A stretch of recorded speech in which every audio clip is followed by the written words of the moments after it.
Hello guys, and welcome back to this channel, where today guys, I'll be showing you how to manage your loan payments in SoFi Dashboard. So guys, the first thing that you of course need to do is go to the Google Play Store or the App Store and download the SoFi application. After that, you just need to go and log into your profile or register to SoFi if you haven't already done that, of course. But now guys, let's see what we actually have in front of us here. So as you can see in the bottom side of the screen, we have the Discover. We also have the Watch List. We have the Account, Invest.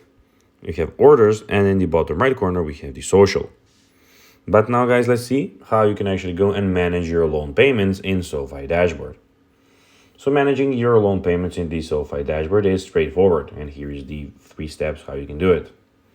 First of all, of course, log into your SoFi account and then navigate here to Personal Loan.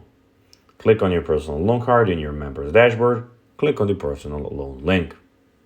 Then click on Manage Autopay under the payment section. Enter or update your bank account information and agree to the disclosure to set up and update your autopay.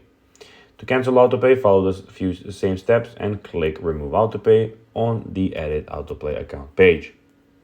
Additionally, you can view and organize your debt using SoFi Debt Summary feature. This tool allows you to see all your loans and credit card balance in one place. Organized by balance size, interest rate, time remaining on your term, or monthly payment account. So guys, that will be everything for this video. I hope that you found this video informative and entertaining, guys. If you did, don't forget to like this video, share it, subscribe to the channel, and put the notifications on, as guys, this really helps us grow our channel. So if you have a few seconds, it will be pretty cool if you could do this for us. So guys, that will be everything for this video. I hope that you enjoyed it, and I'll be seeing you in the next one. Until then, as always, bye guys.